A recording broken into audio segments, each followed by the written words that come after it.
সব ওই ঘর যখন আসবে সবই হবে। আচ্ছা, আজকে আমরা তাহলে কি কি করবো একটু শুনে নি, সবাই মন দিয়ে এই দিকে। যারা নতুন এসছো তাদের সঙ্গে ইন্ট্রোডাকশন পরে হবে। আগে তোমাদের তো গরম লাগছে, আবার দাঁড়াও।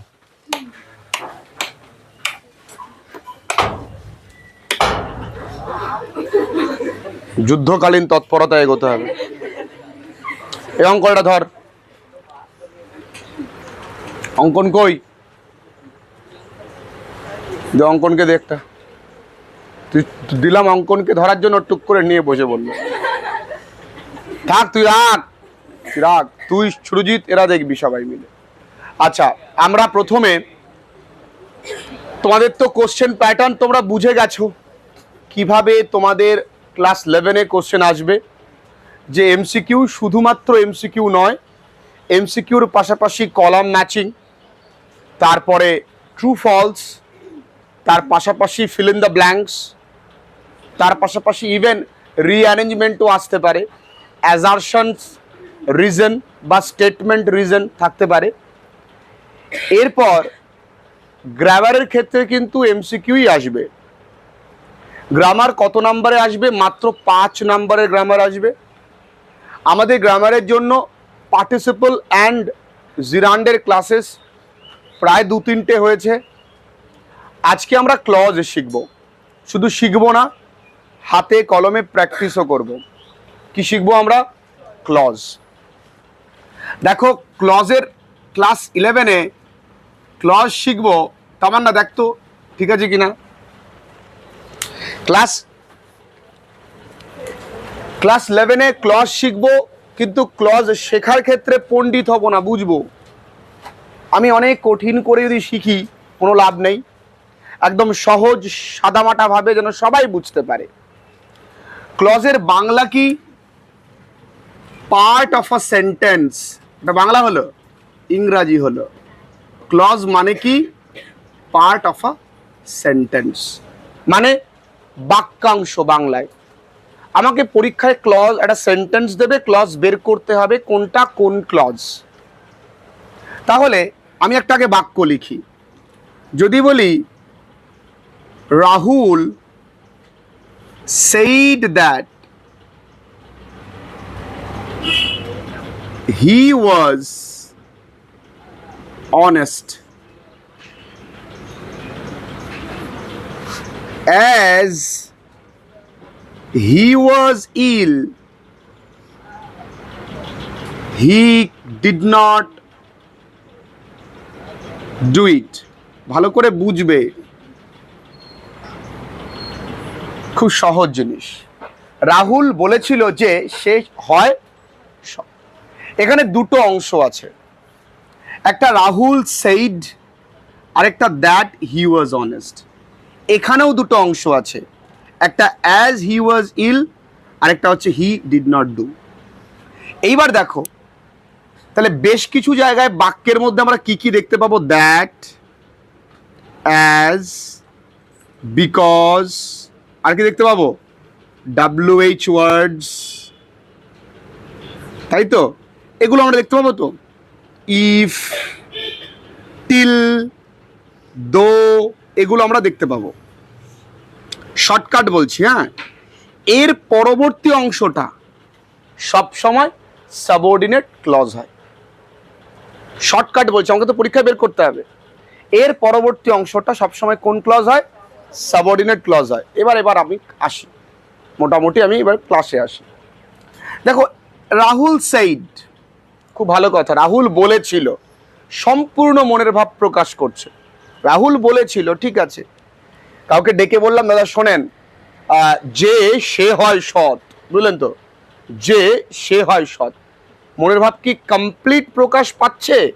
তাহলে কোথাও না কোথাও কি যে রাহুল বলেছিল যে, তাহলে এইটা একটা কমপ্লিট ইন্ডিপেন্ডেন্ট নয়, ডিপেন্ডেন্ট ক্লজ।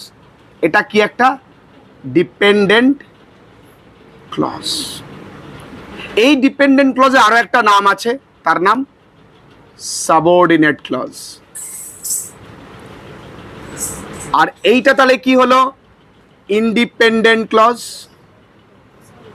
অথবা এটাকে আমরা বলি প্রিন্সিপাল ক্লজ,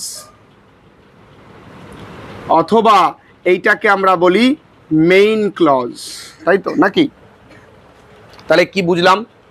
আমরা শিখছি ক্লজ। ক্লজের বাংলা মানে বাক্যাংশ, ইংরেজিতে বলে part of a sentence. Clause যদি ভালো করে বুঝতে হয় তোমাকে ফ্রেজ ভালো করে শিখতে হবে। ফ্রেজ ভালো করে শিখতে গেলে তোমাকে পার্টস অফ স্পিচ ভালো করে বুঝতে হবে, প্রত্যেকটার সঙ্গে প্রত্যেকটা ইন্টারলিঙ্ক। কিন্তু কোনো কিছু না বুঝেও আজকে আমি ক্লজ বের করতে পারবো, চ্যালেঞ্জিং ক্লাস, কিচ্ছু বুঝতে হবে না, শুধু ক্লাসটা মন দিয়ে করলেই হবে। আর কিভাবে পরীক্ষায় প্রশ্ন দেবে তার প্রশ্নপত্র তোমাদের হাতে আমি দিয়ে দিয়েছি। তাহলে দেখো, তাহলে ক্লজ ক প্রকার পেলাম? মূলত আমরা দু প্রকার। কি কি পেলাম? একটা পেলাম মেইন ক্লজ, আরেকটা পেলাম সাবঅর্ডিনেট ক্লজ। তাহলে মেইন ক্লজের বা প্রিন্সিপাল ক্লজের একা একা মানে আছে। প্রিন্সিপাল কখনো স্টুডেন্টের কাছে যায় না, আর স্টুডেন্ট মানে সাবঅর্ডিনেট ক্লজ, এর অর্থ বের করবার জন্য সবসময় প্রিন্সিপালের ওপরে নির্ভর করে। এবার তোমরা ভেবেছো যে আচ্ছা সাবঅর্ডিনেট ক্লজ তো মানে শেষের দিকে থাকে বস, তা নয়। অ্যাজ হি ওয়াজ ইল, দেখো তো এখানে লিঙ্কার, যদি এগুলোকে লিঙ্কার বলে, এগুলোকে বলে কি বলো তো? আর বাইন্ডার কোনগুলো? তোমাদেরকে বলেছিলাম লিঙ্কার আর বাইন্ডার্সের মধ্যে তফাৎ, বলেছিলাম অঙ্ক। আচ্ছা, আমরা সব কিছুকে লিঙ্কার আর বাইন্ডার বলে গুলিয়ে ফেলি। আমরা ফ্যান বয়েস করেছি, মনে আছে? কি করেছি? এই এফ এ কি হয়?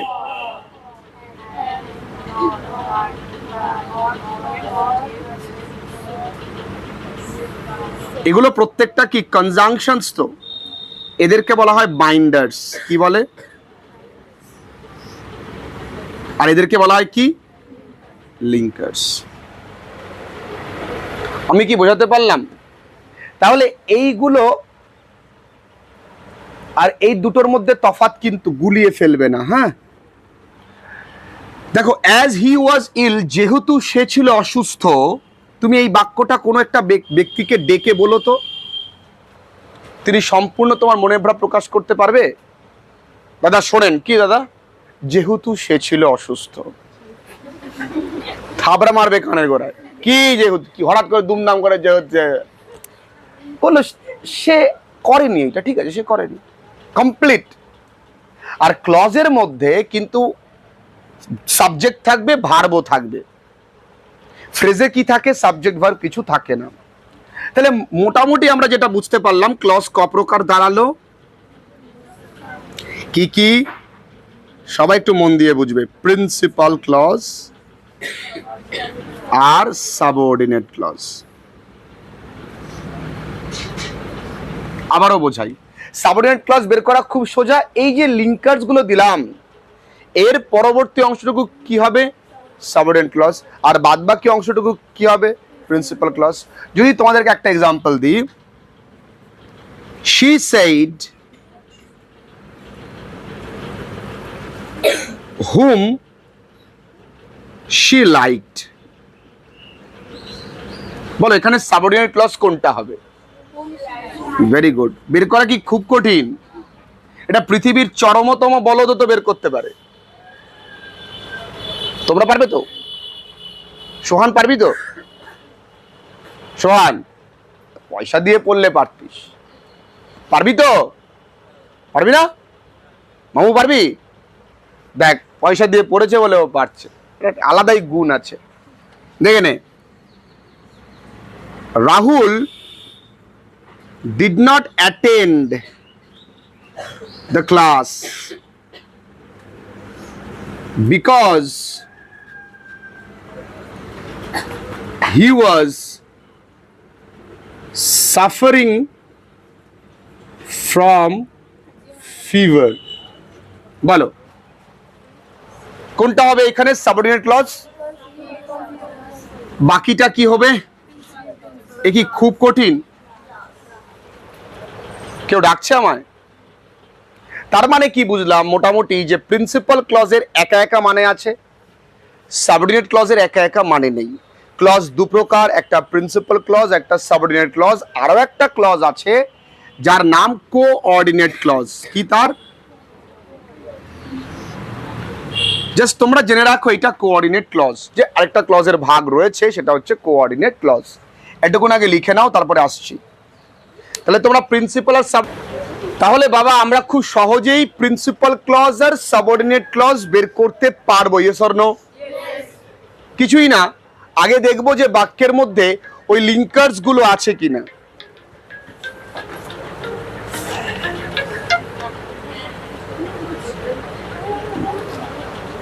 বাক্যের মধ্যে ওই লিঙ্কারের পরবর্তী অংশটুকু কি হচ্ছে? সাবঅর্ডিনেট ক্লজ হচ্ছে। তাহলে ক্লজ আমরা বুঝেই গেলাম, ক্লজ কিন্তু দু প্রকার, একটা পিসি আর একটা এসসি, একটা প্রিয়াঙ্কা চোপড়া আর একটা schedule caste, sorry subordinate clause. এই সাবঅর্ডিনেট ক্লজের আবার তিনটে ভাগ আছে।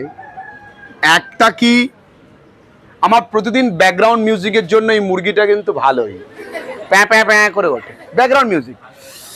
আর সাবঅর্ডিনেট ক্লজের তিনটে ভাগ কি কি? নাউন ক্লজ, যেটাকে আমরা বলি নমিনাল ক্লজ, কি বলি?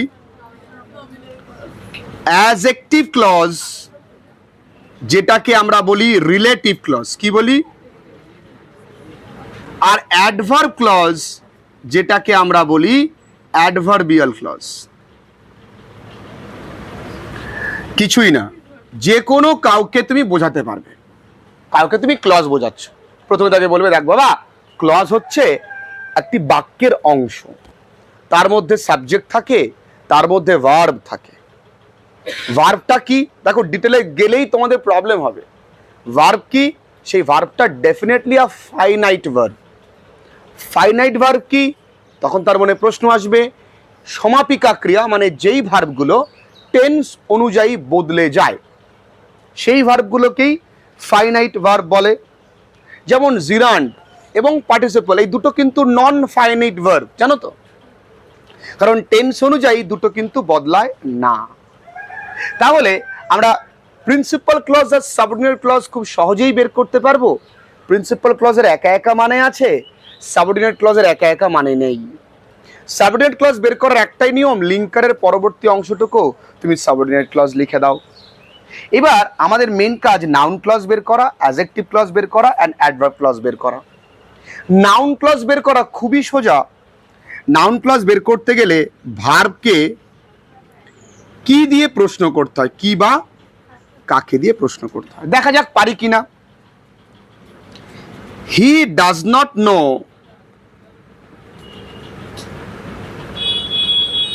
where I live, এক নম্বর বাক্য।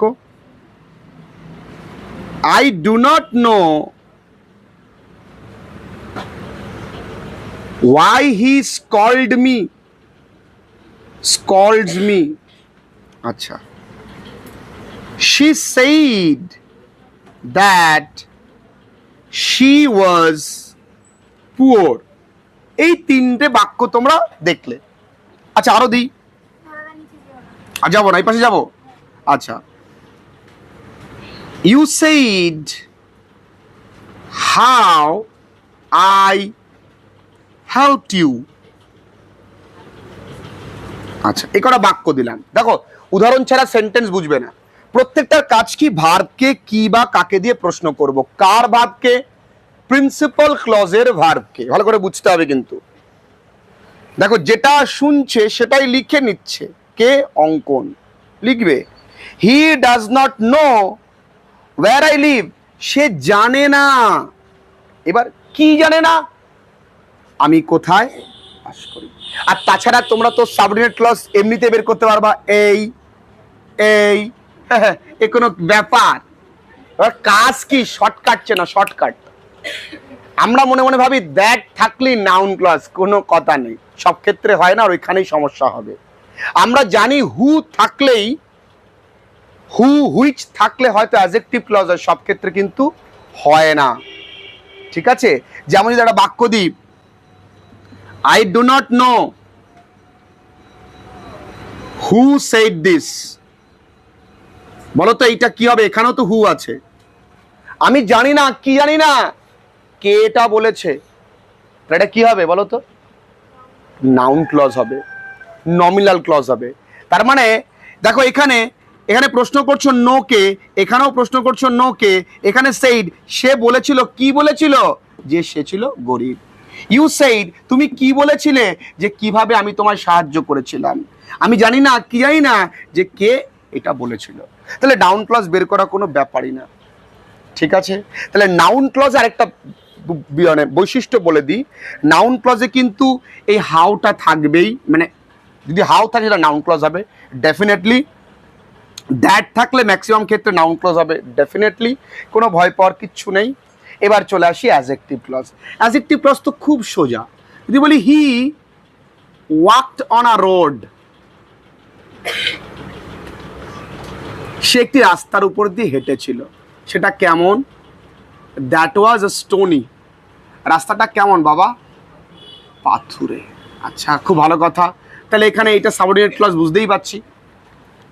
আচ্ছা দেখো তো, বাংলা বোঝো, সেটা রাস্তার উপর হেঁটেছিল, যে রাস্তাটা ছিল পাথুরে, তাহলে রাস্তাটার পরিচয় দিচ্ছে না? তাহলে কোনো কিছুর পরিচয় দেওয়া মানেই সেটা কি ক্লজ? সেটাই অ্যাডজেক্টিভ, আর সেটা অ্যাডজেক্টিভ ক্লজ।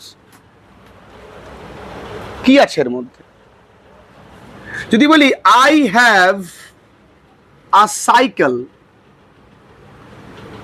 অফ হুইচ যার টায়ার গট পাংচার্ড,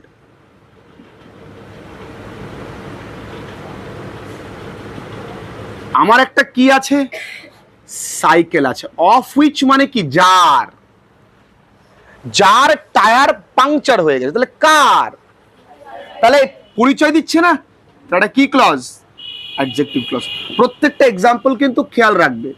আর অ্যাডজেক্টিভ ক্লজে কি কি থাকবে দেখো, যদি খুব সহজেই, যদি ব্যক্তি থাকে তাহলে হু, যদি বস্তু থাকে তাহলে হুইচ, আর যদি কোনো ব্যক্তির হয় তাহলে হুজ, আর যদি কোনো বস্তুর হয় তাহলে অফ হুইচ।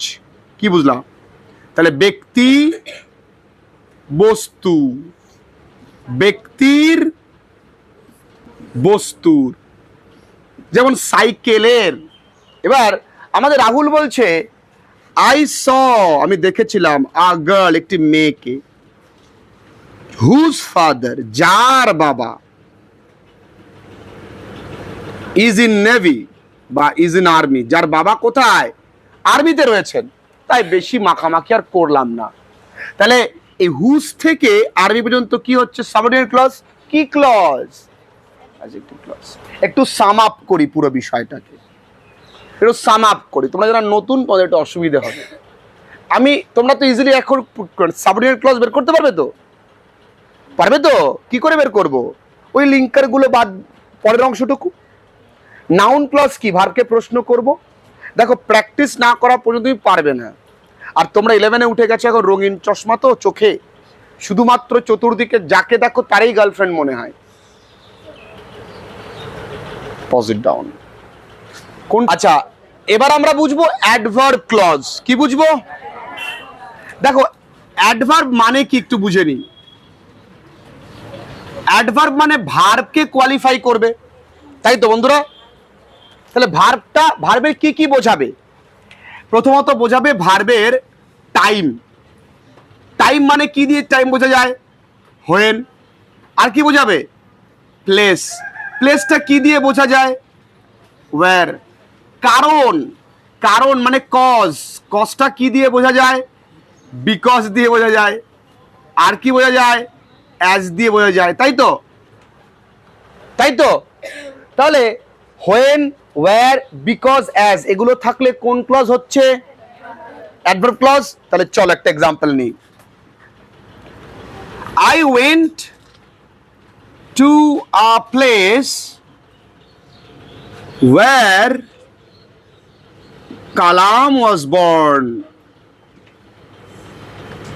আমায় কে বলতে পারবে? আচ্ছা বাবা, নতুন কে এসছো? তুমি তুমি আমায় বলো তো শোনা, এইখানে অ্যাডজেক্টিভ মানে এখানে সাবঅর্ডিনেট ক্লজ কতটুকু? কে কে পারবে সাবঅর্ডিনেট ক্লজ বের করতে? দেখো, লুক অ্যাট দ্য হ্যান্ডস। খুব সহজ। লিঙ্কার এখানে কে আছে? কে আছে? তাহলে এখান থেকে এই পর্যন্ত কি হচ্ছে? কঠিন। তাহলে এইটা কোন ক্লজ? ভেরি গুড, কানের গোড়ায় থাবড়া। অ্যাডভার্ব ক্লজ নয়, ভালো করে বুঝে নাও। অ্যাডভার্ব ক্লজ দিয়ে ভার্বকে কোয়ালিফাই করা হয় বলেছি, নাউনকে নয়। বলেছে আমি গিয়েছিলাম একটি জায়গাতে যেখানে কালাম জন্মগ্রহণ করেছিল, তাহলে জায়গাটার বর্ণনা করছি। আমি গিয়েছিলাম একটি জায়গাতে যেখানে কালাম জন্মগ্রহণ করেছিল, তাহলে কিন্তু সেই জায়গাটার বর্ণনা হচ্ছে, তাহলে এটা কি হবে? Adjective clause. তাহলে কখনোই ঠকে যেও না। এবার যদি বলি she came to our house when I was reading, কি হবে? এখান থেকে অবধি সে আমাদের বাড়িতে এসেছিল। কখন? সময় বলছি, আসার সময় বলছি, তাহলে কি হবে? অ্যাডভার্ব। কঠিন তো কিছু নেই। আচ্ছা, she did not came, say did not come, সে আসেনি, because she missed the train, সে ট্রেনটা মিস করেছিল। তাহলে না আসার কারণটা কি? Train miss. তাহলে না আসার কারণ বলছি, তাহলে কোথায় কোথায় হয় বুঝতে পেরেছো? আর এক ডেফিনেট জিনিস বলে দিচ্ছি, যদি বাক্যের মধ্যে দো, বাক্যের মধ্যে কি? দো, বাক্যের মধ্যে টিল, বাক্যের মধ্যে অ্যাজ, বাক্যের মধ্যে ইফ, এগুলো যদি থাকে সেটা কিন্তু ডেফিনেটলি কোন ক্লজ হবে?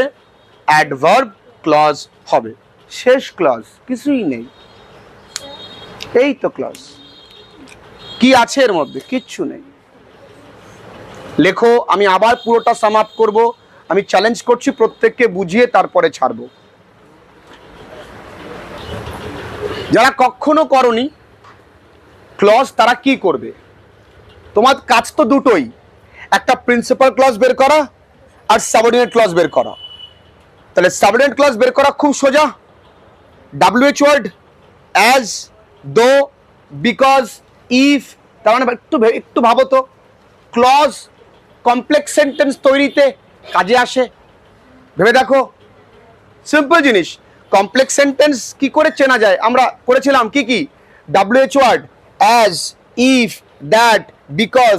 এবার নতুন জানলে টিল, মনে রাখো, মারবো ঢিল, টিল। তাহলে অ্যাজ, দো, বিকজ, এগুলোর পরবর্তী অংশ কি ক্লজ হচ্ছে? জোরে বলি, আরেকটু জোরে বলি, আরেকটু জোরে বলি। কি কি থাকছে? WH ওয়ার্ড, অ্যাজ, বিকজ, দো, এর পরবর্তী। পারবো, আমি এক্ষুনি হাতে কলমে প্রমাণ দেব। 2 নাম্বার, তাহলে ক্লজ বের করা ক্লিয়ার হয়ে গেল। 2 নাম্বার হচ্ছে নাউন ক্লজ, অ্যাডভার্ব ক্লজ আর অ্যাডজেক্টিভ ক্লজ বের করা। অ্যাডজেক্টিভ ক্লজ বস একটা পরিচয় দেয়। আমাদের সোহান বলছে আই লাভড আ গার্ল, আমি ভালোবেসেছিলাম একটি মেয়েকে। হু ওয়াজ বেওয়াফা, যে ছিল কি? ও বাবা, তাহলে কাকে? কোন মেয়েকে? মেয়েটার পরিচয়। তাহলে কি হবে? এটা adjective clause. I helped a man who was poor, মানুষটার পরিচয়। I bought a pen which was a modern pen, তাহলে কি? পেনটার পরিচয়। Okay okay. I called a doctor who was trained. I do not know where Kalam lived, বলো তো এই হোয়ার থেকে লিভ পর্যন্ত কি হবে? Adjective clause?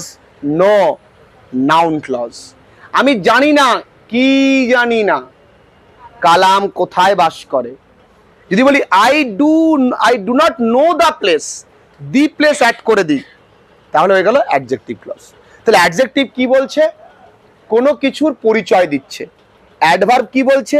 সময়, জায়গা, কারণ, আর এগুলো থাকবে। তাহলে এই দুটো তো বোঝা খুব সোজা। নাউন ক্লজ, এই দুটো ক্লজ যেটাতে হচ্ছে না সেটাই কি ক্লজ হবে? যদি নাউন ক্লজ খুব কঠিনও লাগে, তাহলে বস এটা অ্যাডজেক্টিভও হচ্ছে না, অ্যাডভার্বও হচ্ছে না, নাউন ক্লজ হবে। আর তো কিছু হবে না। কঠিন লাগলো? তাছাড়াও একটুখানি অতিরিক্ত জেনে নিলাম যে নাউন ক্লজ ভার্বকে কি বা কাকে দিয়ে প্রশ্ন করলে পাওয়া যায়। দ্যাট থাকবে, হোয়াই থাকবে, হাউ থাকবে, এইগুলো থাকে সাধারণত। খুব কঠিন, খুব কঠিন। এবার আসো, যারা প্রত্যেকেই অনলাইন ক্লাসেস করছো তাদের হাতে দেখো একটা অফলাইন অনলাইন সবাই দেখো পেজ দিয়েছি, তোমরাও পাবে। আগে পুরো 20খানা একা একা প্র্যাকটিস করো, কাজ শুধু এমসিকিউ গুলো টিক মারা, তারপর আমি আসছি। করো একা একা প্র্যাকটিস সবাই, মানে বন্ধু বান্ধব। আচ্ছা, প্রথমে ধরো তোদের জায়গায় আমি বসে রয়েছি, ক্লাসটাকে এনজয় কর, এই স্কুল জীবন আর পাবি না। আমি গতকাল কথা বলেছিলাম যে উচ্চ মাধ্যমিকে 99 পেয়েছে, যে উচ্চ মাধ্যমিক 98 পেয়েছে, যে 100 পেয়েছে তার একটু অ্যাটিটিউড বেশি বলে আমি কথা, তার সাথেও কথা হয়েছে। হ্যাঁ স্যার, অ্যাকচুয়ালি আমি জানতামই আমি 100 পেতাম। আমি যখনই বলেছে আমি ফোনটা আর ধরিনি, রেখে দিয়েছি। পরে ফোন করেই যাচ্ছে, আমি ফোন আর রিসিভ করিনি, কারণ অ্যাটিটিউড তোমার থাকলে ভাই তুমি 0। আর যে 99 পেয়েছে, যে 98 পেয়েছে, খুব শীঘ্রই ভিডিওস আসছে, দেখে নিও তাদের কথা বলার ধরন। তারা দুজনেই, একজন আছে ওর নাম দিনাঙ্কর বর্মন, একেবারে হত দরিদ্র একটা ছেলে। আর ইন কন্ট্রাস্টে রাহুল সাহা, ইন কন্ট্রাস্ট, ও 98 পেয়েছে। ও বাবা মা দুজনেই স্কুল শিক্ষক এবং শিক্ষিকা, দুজনের জায়গায় দাঁড়িয়ে কিন্তু বিপরীত একটা ফ্যামিলি থেকে, ব্যাকগ্রাউন্ড থেকে বিলং করে। তাদের কথা বলা কত সাবলীল, কত সুন্দর, কত দারুণ। তারা প্রত্যেকটা ক্লাস আমাদের যেভাবে দেখেছে বলে দিচ্ছে, স্যার ওই ক্লাসটা আপনি এই কথাটা বলেছিলেন, স্যার ওই ক্লাসটা আমি এইভাবে করিয়েছিলেন, স্যার আমাদের কোনো সমস্যা হয়নি। এবং রাহুলের কাছ থেকে শেখার আছে, দেখবে পুরো ইন্টারভিউটা। ও বলেছে, স্যার আমার একটা ছোটবেলা থেকে ইচ্ছে, আমি যা শিখি সেটা অন্যকে শেখানোর ট্রাই করি, তাহলে কি হয় স্যার আমি তাড়াতাড়ি আর মনে থাকে। আমি আমার বন্ধুদেরকেও শেখাতাম, সায়েন্স নিয়ে পড়তো, আমি বন্ধুদেরকেও শেখাতাম স্যার, খুব ভালো লাগতো। মানে ওর মধ্যে একটা টিচার হওয়ার একটা প্রবণতা রয়েছে। তুমি তোমার গুরুকে কতটা সম্মান করবে, ডিপেন্ডস অন ইউ। রেজাল্ট ওরা পেয়েছে, তুমিও পাবে। খুব সহজ জিনিস। কি আছে এখানে? অ্যাজ থেকে বাদ বাকি অংশটুকু, অ্যাজ বিজ আর অ্যাট্রাক্টেড টু কসমস। না, অ্যাজ থাকলে কি হয়, অ্যাজ বিকজ থাকলে কি হয়? একটু জোরে বল, মনে ভয় কেন? চুরি করিস নাকি তুই? Adverb 2 number, which crackled and smoked above the groundnut heap nearby. কি হবে অঙ্কন? which crackled, যেইটা পরিচয় দিচ্ছে না, অ্যাডজেক্টিভ। ওয়াও, 3 দাগেরটা কে বলতে পারবে? কে কার কার নাউন হয়েছে? ভুল হয়েছে এমনটা বলবো না, সঠিক হয়েছে। What was going to happen to others, সে জানে না, কি জানতো না এরপরে কি ঘটতে চলেছে। 4 দাগ, হি সেড থিংস। ওয়াও, কি দেখলি? হুইচ দেখেছে করে অ্যাডজেক্টিভ মেরেছে। আর সত্যিও তাই, হুইচ থাকলে অ্যাডজেক্টিভই হয়। 5 দাগ, এই ইফ আছে, পেয়েছি বন্ধুরা, অ্যাডভার্ব। আচ্ছা, এখানে তাহলে সাবঅর্ডিনেট ক্লজ কতদূর হবে? ইফ থেকে দেয়ার পর্যন্ত। 6 দাগ, টিল পেয়ে গেছি, ঢিল, টিল থেকে পরবর্তী অ্যাডভার্ব। 7 দাগ, অ্যাজ থেকে পরবর্তী অ্যাডভার্ব। 8 দাগ, ইফ থেকে ব্লাফিং অ্যাডভার্ব, অ্যাজ থেকে কার সুটেড অ্যাডভার্ব। 10-এ why I ran away from, আচ্ছা দ্যাট ওয়াজ দ্য রিজন, এটাই ছিল কারণ কেন আমি বেরিয়ে গেছি। তাহলে ওয়াই, কি কারণ? কেন আমি বেরিয়ে গেছি, কারণটাকে সিগনিফাই করছে। কি কারণ? That was the reason why I. তাহলে কারণটাকে সিগনিফাই করছে, কারণটা বলে দিচ্ছে কেন আমি গেছি, কোন কারণে। ওয়াই কি হবে? Noun clause. চলো,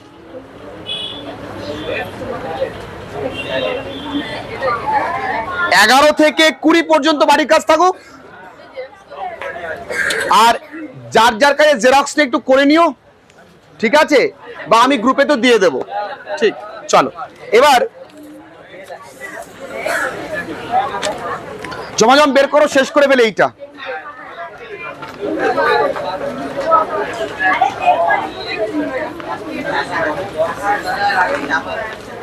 এরকম হচ্ছে বলে মনটা খারাপ লাগছে খুব, জানিস। আমি এত দাম দিয়ে ফোনটা কিনলাম, বাবা তো ভালো কি করে হলো। আচ্ছা দেখো, একটা গ্রামারের জন্য আমি এত সময় দিচ্ছি এই কারণে, আমি জানি ওই পেছনে আমার যারা ভাইগুলো এসছে নতুন, ওরা এটা না বুঝলে এটা বুঝবে যে না গ্রামারটা সহজ জিনিস।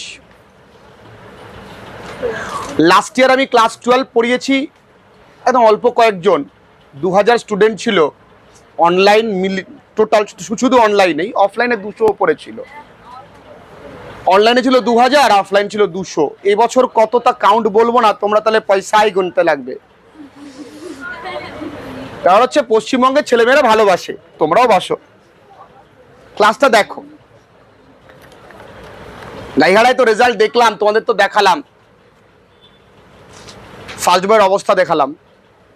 তোমরা একটুখানি দেখে নিও, তোমাদের যেন ইংরেজি রেজাল্টটা সবসময় উপরে থাকে। আর টিক মারা কিন্তু কঠিন জিনিস।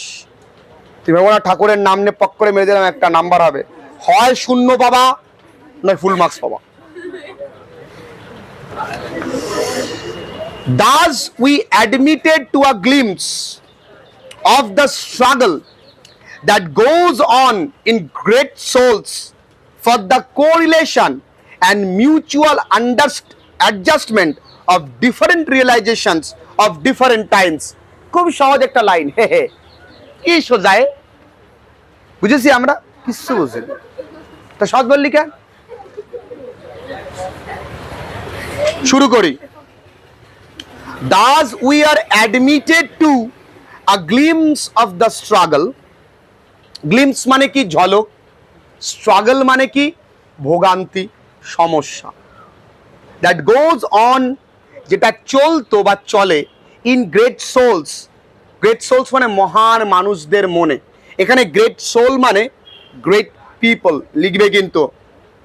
For the correlation and the mutual adjustment of the different realisation of different times. Bangla মানে কি পুরোটার একত্রে বুঝতে হবে। এখানে ওয়ার্ড টু ওয়ার্ড মানে বুঝলে তোমার কাছে অসুবিধা হবে। আমি বাংলা মানে পাঠিয়ে দেবো তোমাদেরকে। কি বলছে? বলছে বিভিন্ন সময় বিভিন্ন মানে মুনি ঋষিদের বিভিন্ন কিছু মনে হতো, বিভিন্ন উপলব্ধি হতো। কখনো মনে হতো ভগবান নেই, কখনো তাদের আবার মনে হয়েছে ঈশ্বর আছেন, যেমন বিবেকানন্দ। এই যে বিভিন্ন সময় বিভিন্ন কিছু মনে হতো, তার মধ্যে কোরিলেট করা, সংযোগ স্থাপন করা আমি পারতাম না। আর এই কারণে যে সমস্যাগুলো হতো, সেই সমস্যাটা আজ আমি ফিল করতে পারছি, কারণ আজ আমার মনের মধ্যেও এই সমস্যাটা হচ্ছে। আমি মানে কে? নিবেদিতা। তাহলে কি বলেছে খুব সহজ বাংলায়? বিভিন্ন মহান মানুষের মধ্যে বিভিন্ন কিছু নিয়ে সমস্যা হতো। নিউটনের মনেও প্রবলেম এসছে। আচ্ছা, আপেলটা কেন নিচে পড়লো, কেন ওপরে গেল না? And that forced him to find out the rule behind gravitation. তাই তো? প্রবলেম আসবে, সেই সলিউশন বের করতে পারলেই তুমি লেজেন্ডস হবে, এটাই বলেছে। কঠিন কিছু আছে? Okay. On the one side the mother, এক পাশে মা, on the other side Brahma, অন্যদিকে কি? ব্রহ্মা। যেমন মা আছেন তেমনি ব্রহ্মও সত্য, ব্রহ্মও তো আছে। আমরা যেমন বলেছি এই দেহটা পুরো কোষ দ্বারা গঠিত, পুরো যেমন এই পুরো কোষগুলোকে একত্রে বলি একটা ব্রহ্ম, তেমনি কিন্তু এই পুরো ব্রহ্মাণ্ড বিভিন্ন ঈশ্বর দ্বারা গঠিত, কিন্তু একজন ঈশ্বর, সে কে? ব্রহ্ম, সনাতন, সত্য। We are reminded of the Swami's own words hard long ago. আমাদের মনে করতে হয় বা মনে করতে হয়েছিল স্বামীজির বলা একটা কথা, যা অনেক দিন আগে শুনেছিলাম। Hard so long ago. কি বলেছিল? The impersonal god seen through the mist of sense is a personal. ভালো করে বুঝবে। ইম্পার্সোনাল গড মানে কি? যে ঈশ্বরের কোনো আকার নেই, নিরাকার ভগবান। যদি কি বলেছে? দেখা হয় সিন থ্রু, দেখা হয় মিস্ট অফ সেন্স, ধোঁয়াশার মধ্যে দিয়ে। তাহলে সেই ভগবানকে আমরা রূপে দেখতে পাবো। তার মানে যাদের মধ্যে জ্ঞান কম, সেন্সের অভাব, তারা ভগবানকে বিভিন্ন আকারে খোঁজে। যাদের মধ্যে সেন্স আছে তারা ভগবানকে সর্বত্র খুঁজে পায়। ঠিক? এবার দেখি, the truth it might well be that the two ideas could not be coincide বা reconciled. reconciled মানে সম্মিলিত। এই দুটো আইডিয়া, মানে কেউ বলছে ব্রহ্ম সত্য, কেউ বলছে মা কালী সব কিছু, এই দুটো আইডিয়া কখনো এক জায়গায় আমি নিতে পারিনি বা কেউ নিতে পারে না। both conceptions could not be equally true at the same time. দুটো ধারণা কিন্তু একসঙ্গে কখনো সত্য হতে পারে না। it is clear enough that in the end, as a subjective realization, either the mother must become Brahma or Brahma the mother. ব্যক্তিগত অভিজ্ঞতার দিক থেকে বলতে গেলে এটা বুঝতে হবে, হয় আমরা মাকে ব্রহ্মজ্ঞানে পুজো করব, নয় ব্রহ্মকে মাতৃজ্ঞানে পুজো করব। কঠিন তত্ত্ব। যারা নতুন তারা তো প্রথম থেকে একেবারেই জানো না, তারা প্রথম ক্লাসগুলো আমি তোমাদের গ্রুপে আজকে প্রোভাইড করে নেব। একটু কষ্ট করে, একটু সুন্দরীদের ভিডিও রেখে ক্লাসগুলো করে নিলে বলে মনে হয় ভালো হবে। না হলে সুন্দরী সারা জনম দেখতেই হবে, কিন্তু কপালে আর জুটবে না। একটু ভালো করে পড়তে হবে। দেখে নাও, ঠাকুরের কথা এই সমস্ত আসছে তোদের জন্য, পাপি তাপিদের জন্য। বলছে হয় মাকে ব্রহ্মজ্ঞানে পুজো করতে হবে, নয় ব্রহ্মকে মাতৃজ্ঞানে শ্রদ্ধা করতে হবে, তা না হলে তোমার বিপদ। এবার প্রশ্ন, of the two must melt, or one of the two must melt in the other. এই দুটোকে এক জায়গায় মেল্ট মানে গলানো, আমরা জানি, একে অপরের সঙ্গে মিলিয়ে দিতে হবে, একাত্মা করতে হবে। দ্য কোশ্চেন অফ হুইচ, প্রশ্নটা হচ্ছে কাকে আমি মেলাবো, কাকে কার সঙ্গে মেলাবো। আমি যদি জল নিই, আমি যদি জল আর দুধ মেশাতে চাই, তাহলে জলটাকে স্টিল রাখি, দুধটা ওপর থেকে দিই। একই রকম ভাবে যদি আমি দুধটাকে স্টিল রাখি, তাহলে জলটা মেশাতে চাই, তাহলে কারো না কারোর সঙ্গে আমাকে মেশাতে, ভালো করে বুঝবে। যেই মেশানোর কথা বলেছি, পাপি মনে অন্য কিছু এসছে। ইন এনি পার্টিকুলার কেস, বিশেষ করে ডিপেন্ডিং অন দ্য ডেস্টিনি, এটা আমাদের নিয়তির ওপরে ডিপেন্ড করে, ভাগ্য। ঠিক আছে? আর কি the past of the worshipping soul, আর তুমি যে পুণ্য করেছো লাইফে, লোকে বলে না যে পুণ্যের ফল তুমি পাবে, সেই পুণ্যের ফলস্বরূপ তুমি এটা বুঝতে পারবে যে তুমি কার সঙ্গে একাত্মায় বিলীন হতে পারবে। খুব কঠিন তত্ত্ব বন্ধুরা। এই পৃথিবীতে আমরা এসছি কেন, তার যদি কোনো প্রশ্ন কেউ করে থাকে, তোমার কাছে কোনো উত্তর নেই। তুমি কেন সকালবেলায় ঘুম থেকে উঠছো, একটা নতুন দিনের সূচনা করছো, এই পৃথিবীতে তুমি চোখ খুলতে পারছো, এমন বহু দিন আছে, বহু মানুষ রাত্রে ঘুমায়, দিনে কিন্তু আর চোখটা মেলতে পারে না, তারা পরলোকে চলে যায়। সো তাদের মধ্যে you are very fortunate, and when you wake up from bed, just thank the almighty যে you have given me a chance to do something for mankind. তা তুমি করছো? সামান্য বান্ধবীকে তুমি হেল্প করো না, বন্ধুকে তুমি হেল্প করো না, মনে রাখবে হেল্পিং অলওয়েজ গিভস ইউ পাওয়ার। কাউকে সাহায্য করবে, এ কথা পূর্ণ অর্জনের উপরে ডিপেন্ড করবে। তোমার ওয়ার্শিপিং সোল, তোমার সোলটা তো পাপে ভরে গেছে, আত্মায় খালি চাই চাই, খাই খাই।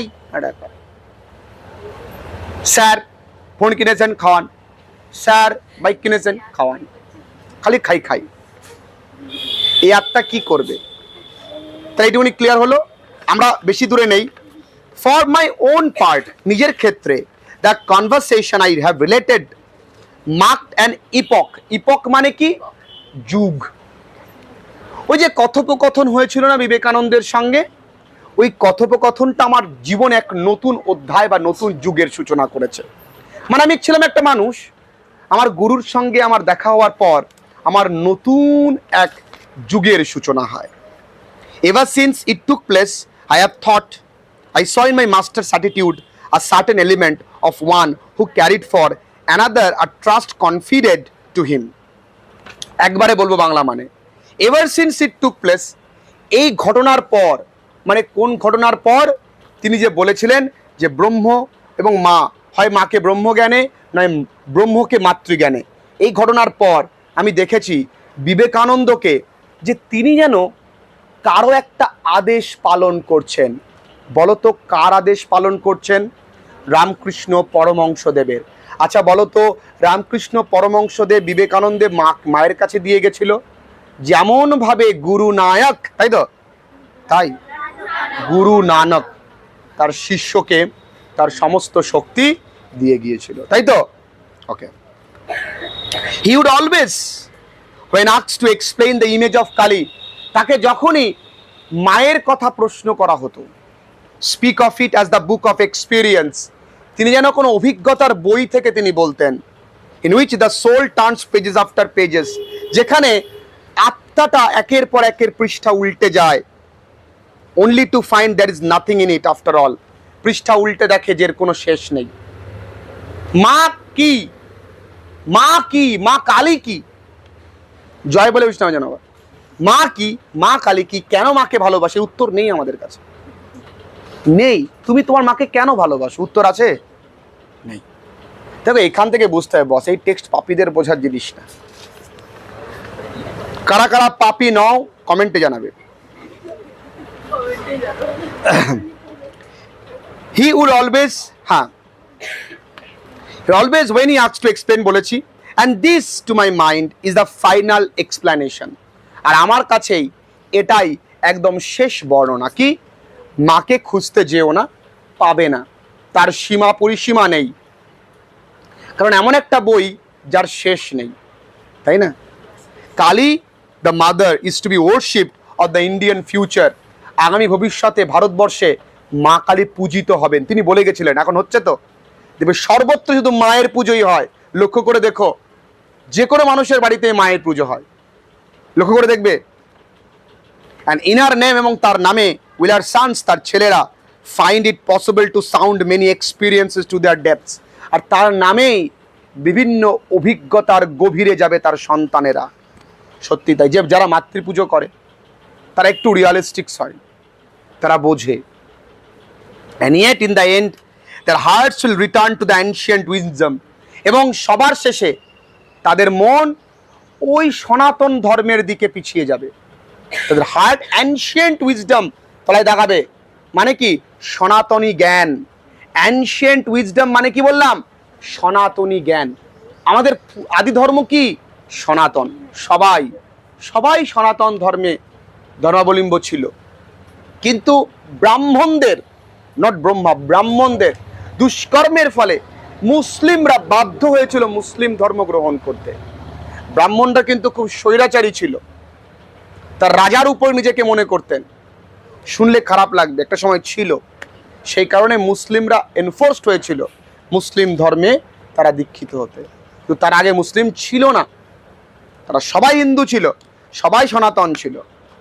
আদি ধর্ম শঙ্করাচার্য যেটা করে গেছেন কি, যে একটাই আমরা মানুষ, আর আমাদের সঙ্গে ঈশ্বর একই মানুষকে, আমরা সবাই এক, নানান রূপে আমরা আছি। বুঝতে পেরেছ? দেখো, and when his hour comes, যখন সময় আসে, কি সময় বন্ধু? চলে যাবার সময় আসে, তখনই মানুষ বোঝে। কি বোঝে? That all his life was but a dream. মানুষ যখন চলে যায় না, যখন শুয়ে থাকে, তখন মানুষ বোঝে কি ছিল লাইফে, সবটাই তো স্বপ্ন। আমরা যেদিন চলে যাবো এই পৃথিবী থেকে, সেই দিন ফিল করব যে নাথিং স্টেজ পার্মানেন্টলি, সবটা একটা স্বপ্ন ছিল। আর এই স্বপ্নের জন্য আমরা কি করি? কত মারামারি, কত হানাহানি। লাস্ট প্যারা বন্ধুরা, লাস্ট প্যারা শুরু হওয়ার আগে একটা হাততালি চাইবো। যে কেন বলো তো চাইলাম? তোমাদের আনন্দ হবে তাই। লাস্ট প্যারা, যে who does not remember the Veda like words of the Gita? আচ্ছা বলো তো, আচ্ছা একটা সুখবর বলে দিই, এই পুরো গল্পটা অনলি 20 সেন্টেন্সে আমি ক্লিয়ার করে দেবো, আসছে খুব তাড়াতাড়ি।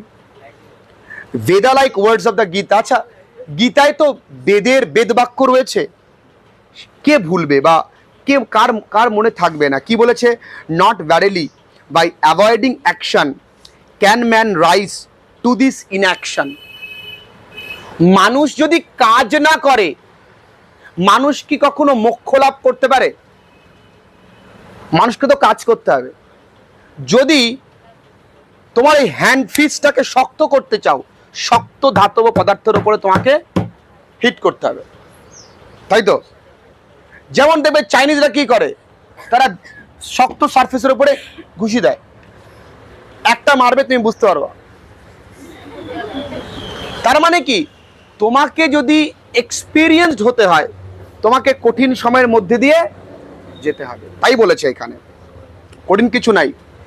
মে we not similarly know for a certainty, certainty মানে হচ্ছে নিশ্চয়তা, that not without going through this experience can we reach the realization at the and.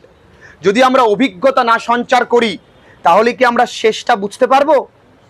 আমাদের জীবনটা কি পুরোটাই তো অভিজ্ঞতা, তাই না?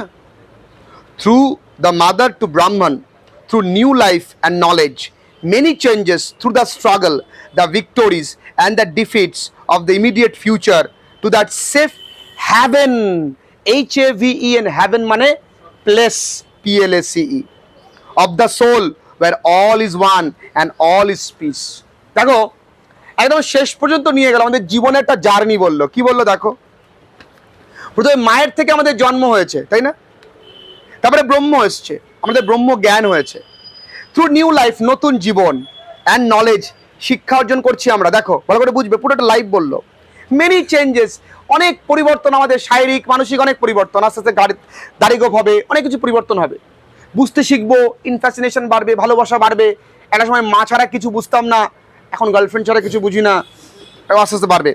থ্রু স্ট্রাগল, সমস্যা, চাকরি পেতে সমস্যা, নাম্বার পেতে সমস্যা, লাইফ সাইকেলটা বোঝো। আর কি ভিক্টরিজ, জয়লাভ করবো, চাকরি পাবো, আনন্দ, হো হা। আবার দেখো পতন, ডিফিটস, আবার দেখবো পতন হবে। অ্যান্ড ইমিডিয়েট ফিউচার, দেখতে পাবো ভবিষ্যতের জন্য খালি কাজ করবো, খালি ভবিষ্যতের জন্য 10 টাকাকে 20 টাকা, 20 টাকাকে 25 টাকা করার জন্য উঠে পড়ে লাগছি। এই যে ভাগদৌড় life, at the end of the day কি করে যাবো? ওপরে দ্য সেফ হেভেন, যেখানে কি সমস্ত আত্মা এক আত্মা দেখে বলে, এই তো আম্বানি এসে, ও আম্বানি কি এইটা একটা দলা মতন ভাবসাও নি। দেখো কিটা, কি নাম তোমার? বিরাট কোহলি। তো কি হয়েছে? সুখ সব সব কি এক। মেরা হচ্ছে, যদি আমি আত্মা হিসেবেও পাতাম ওর আত্মা, বিরাট কোহলি আত্মা যা দেখছি, আমার আত্মাও তা, ওর আত্মাও তা, একই। অদ্বৈত ফিলোসফি। এবার কি বলেছে দেখো, খুব সুন্দর জায়গা। এবং ওই ওপরেই কিন্তু একমাত্র শান্তি। এই পৃথিবীতে কোনো শান্তি নেই, কোনো শান্তি নেই পৃথিবীতে। দেখো, তুমি যতটুকু সময় আনন্দ আছো, তার মানে মনে মনে ভেবে নাও পরের সময় তোমার দুঃখ আসছে। যেমন দিন আসে, রাত আসবে। As I took more and more closely into the life of the great teacher, যতই তার অনেক কাছে গেছি, কার? আমার প্রভুর, আমার শিক্ষকের, বিবেকানন্দের, whom I have followed, যাকে আমি ফলো করেছি ইনস্টাগ্রামে, তার জীবন দর্শনকে আমি ফলো করেছি। I see each day with growing clearness, আমি প্রতিদিন অত্যন্ত স্পষ্টতার সঙ্গে বুঝেছি, how he himself was turning the pages of the book of experience, কিভাবে তিনি প্রতিদিন অভিজ্ঞতা সঞ্চার করতেন। And it was the only when he had come to the last word, একদম শেষ বাক্য তিনি বলেছেন, that he could lie back like a weary child, a weary মানে tired, ক্লান্ত কোনো শিশুর মতন। ক্লান্ত শিশুরা যেমন সারাদিন খেলাধুলোর পরে রাতে মায়ের কোলে একদম ঢুলিয়ে পড়ে আর মাকে জড়িয়ে ধরে বলে, তেমনি বিবেকানন্দ মাকে জড়িয়ে ধরে একটা কথাই বলেছিল, in the arms of his mother to be wrapped away, যে মাগো আমি দূরে চলে যাচ্ছি। র্যাপড অ্যাওয়ে মানে কি? দূরে যাওয়া। তোমার সেবা করবার জন্য তুমি যে দেহটা আমায় দিয়েছিলে, সেই দেহটাকে রেখে আমি চলে যাচ্ছি মা। আর এই জীবন পাবো না তোমায় সেবা করবার জন্য, পাবো কি আমি জানি না মা। কে বলেছিল? বিবেকানন্দ। মাকে এত ভালোবাসতো সে। আর সেটা শুনছে কে? নিবেদিতা। কেউ মাকে না ভালোবেসে থাকতে পারে? আরে আমার মতন এক অধমের কথা শুনে তোদের প্রত্যেকের মাতৃপ্রেম জেগেছে। মায়ের কোলে বলছে, মা এই সেলেস্টিয়াল বডি আর পাবো না মা। কেন এসেছিলাম এই দেহ নিয়ে? তোমায় সেবা করতে। যাটুকু তুমি দিয়েছো সবটাই তোমার। মায়ের কোলে শুয়ে বাচ্চা যেমন বলে, ও মা তুমি আমায় ছেড়ে যাবে না তো? ছোটবেলায় আমরা সবাই এই প্রশ্ন করেছি। একই রকম ভাবে আমার কষ্ট এটাই যে এই দেহ না থাকলে আমি মায়ের এই অপরূপ সুন্দর চেহারাটা আর দেখতে পাবো না। মাকে আমি নিজে হাতে আর পুজো দিতে পারবো না, খাওয়াতে পারবো না। ইনটু দ্য সুপ্রিম রেভলিউশন, আমি যে একদম চির মহান জ্ঞান সঞ্চার করেছি মা, কি all this was but a dream. এই পৃথিবীটাই পুরোটাই একটা স্বপ্ন, আর একমাত্র সত্যকে তুমি, আর সব ভ্রম। আমার আপনজন কেউ নেই। আমি যখন পৃথিবী থেকে চলে যাব তখন আর আপনজন আমায় বেশিক্ষণ বাড়িতে রাখবে না, কারণ আমার দেহের গন্ধ তাদের সহ্য হবে না। ওই ধূপকাঠি ঈশ্বরের নামে নয়, আমার গা থেকে পচা গন্ধ বেরোবে সেই গন্ধটাকে ঢাকার জন্য। ঘটা করে আমায় নিয়ে যাবে যাতে আমার এই সেলেস্টিয়াল বডিটাকে তাড়াতাড়ি করে কোনো রকম ভাবে দাহ করা যায়। এই দুনিয়ায় কেউ আপন না, একমাত্র আপন তোমার ঈশ্বর, তোমার ভেতরের যে সোল, অদ্বৈত ব্রহ্মা। তার খেয়াল রাখো, প্র্যাকটিস করো মেডিটেশন, সেটাকে বোঝো, ডিপ ব্রিদিং করো। ধীরে ধীরে মানুষের আয়ু কমে আসছে, কারণ মানুষ নিজের সোলের সঙ্গে কথা বলা ভুলে গেছে। সোলকে, সোলে আমার মা থাকে। মাকে ভালোবাসো, ঈশ্বরকে ভালোবাসো। শেষ হয়ে আজকে মনে হলো এখানে যে সত্যি ভালো ছিল গল্পটা, সত্যি টেক্সটটা ভালো ছিল। আমাদের জীবনটাও তাই। যতদিন তোমার কাছে যে মানুষটা থাকবে তার দাম থাকে না। যখনই তার জীবন শেষ, লোকটা ভালো ছিল। টেক্সট আজকে শেষ হলো না, তাই সবার মনে হচ্ছে ভালো ছিল। সবার টেক্সটটা ভালো লেগেছে? সত্যি একটু জোরে বলবে ইয়েস আর নো। চলো, কেউ নো বলেনি, তোর কানে নো বাজছে। যাই হোক, বাহ, এই যে সব কচিকাচা আইএস আইপিএস, এই যে সব আইএস আইপিএস বসে পোজ মারছে।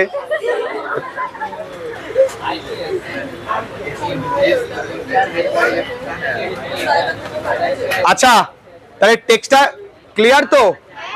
সত্যি বলবে? সত্যি? গুড।